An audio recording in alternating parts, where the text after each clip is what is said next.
È arrivato il nuovo aggiornamento di Last Epoch Beneath Ancient Skies. Sì, è arrivato ancora una volta, senza la localizzazione italiana. Sotto gli antichi cieli, l'era primordiale sarà finalmente più interessante con una nuova campagna che seguirà la storia finora lasciata incompleta dagli sviluppatori. Sviluppatori che sono stati soggetti a un pesante review bombing. Ehi, ben ritrovati, ben ritrovate, sono Tiranno Matto in un nuovo episodio della rubrica Parliamo di. Oggi appunto Last Epoch, dritto al sodo. Ma cosa mi porta a dire addirittura che è stato svenduto, che sta diventando fallimentare oltre che rimanendo un titolo di nicchia? In primis credo davvero che la mancanza della lingua italiana, ostentata sempre di più nell'industria videoludica, sia un male da combattere con tutte le nostre forze, soprattutto per titoli così di nicchia come un action RPG come Last Epoch. In mia modesta opinione resta fondamentale che l'interesse per grafica e game design e anche la storia del gioco siano seguiti dalla presenza accomodante di una bella interfaccia e del testo tradotto. Se non potete doppiare in italiano, e ormai nessuno più si aspetta che un titolo sia doppiato, il minimo indispensabile è localizzare il testo. Basta con questa scusa che costa troppo. Esistono gli strumenti e tantissime piccole realtà li utilizzano consistentemente. È una scelta, non solo di mercato a volte. Come possono aspettarsi che le persone vengano a conoscenza del loro titolo in un ambiente così ristretto? Prendiamo ad esempio un competitor molto importante di Last Epoch che di recente sta vedendo l'arrivo della sua nuova stagione il 29 agosto, quindi più di una settimana dopo rispetto a Beneath Ancient Skies. Path of Exile 2 anch'esso non è tradotto in italiano. Come possono questi titoli fronteggiare lo storico Diablo della Blizzard, che nonostante tutti i suoi innumerevoli difetti però viene continuamente tradotto nella nostra lingua? Ed è forse per questo motivo che qui in Italia, ancora oggi, quando si parla di action RPG isometrici, tutti pensano ancora a quello schifo che è diventato Diablo. Di stagione in stagione non fanno che peggiorare la loro situazione. Caviamoci il dente però anche del review bombing che ha subito Eleven Tower Games. La EHG infatti è stata completamente acquistata da una holding.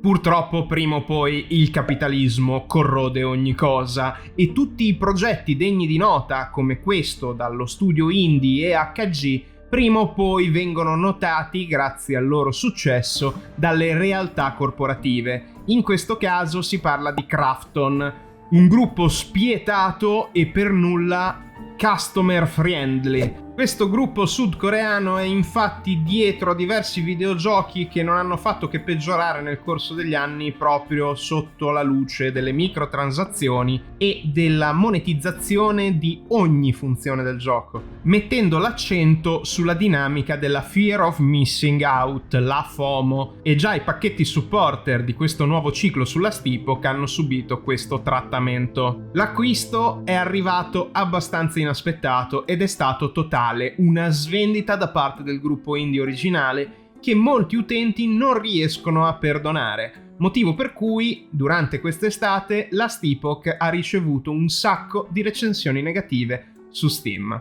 scatenando anche tante reazioni non positive da parte anche di content creators americani, inglesi, newzelandesi, anglofoni, insomma, che avevano sostenuto Last Epoch in contrapposizione alla fallimentare stagione Dawn of the Hunt di Path of Exile 2, rispolverando questo gioiellino dalla soffitta. Anch'io avevo grandi speranze per Last Epoch e questo marzo, quando ero ancora molto più piccolino come canale rispetto ad adesso, avevo dedicato anche un video alla mia esperienza hardcore. Vi chiedo scusa, la qualità del video e della miniatura sono terrificanti. Sto ancora imparando, intanto spero di essere migliorato almeno un filino rispetto ad allora.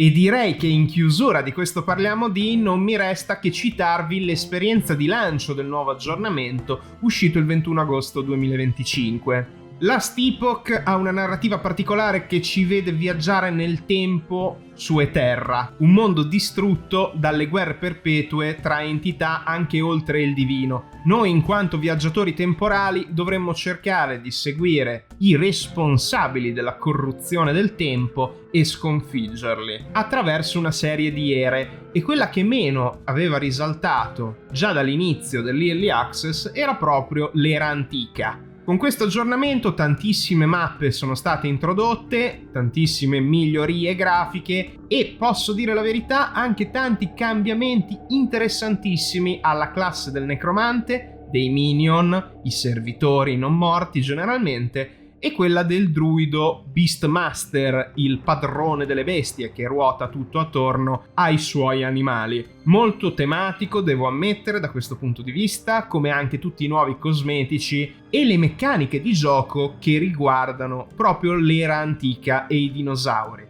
Dalla Primal Hunt, che ci vedrà alla ricerca di alcuni mostri particolari per ottenere del bottino di qualità superiore, fino a nuove meccaniche di qualità della vita ed una serie lunghissima di hotfix a bug e altri problemi già noti. Al momento della pubblicazione di questo video potrei forse aver dedicato qualche oretta alla Last Epoch, ma in tutta sincerità non credo che mi giocherò fino in fondo questo ciclo. Devo ammetterlo, sono rimasto relativamente colpito, non in maniera eccessivamente positiva, dal lancio di questo nuovo ciclo. Riassumendo in conclusione tutto quanto, fra la mancanza dell'italiano, la svendita da parte degli sviluppatori del loro stesso progetto, ad una holding che vuole monetizzare il più possibile e scommetto influenzerà tantissimo lo sviluppo futuro, io non me la sento più di tanto di consigliarvi positivamente Last Epoch al momento. Voi siete amanti di action RPG, vi interessa il genere? È proprio la barriera italiana a fermarvi dal continuare con questi videogiochi, dall'approcciarli addirittura? Fatemelo sapere nei commenti. Grazie ancora una volta per aver cliccato sul teschietto del tiranno. Se volete supportarmi, lo sapete, il like, la condivisione, guardare i miei video sul canale, essendo io di varietà, propongo tantissimi contenuti differenti su giochi differenti, nel limite del mio possibile. Ciò detto, anche oggi Tirannomatto out. Questo è quanto, alla prossima avventurieri ed avventuriere.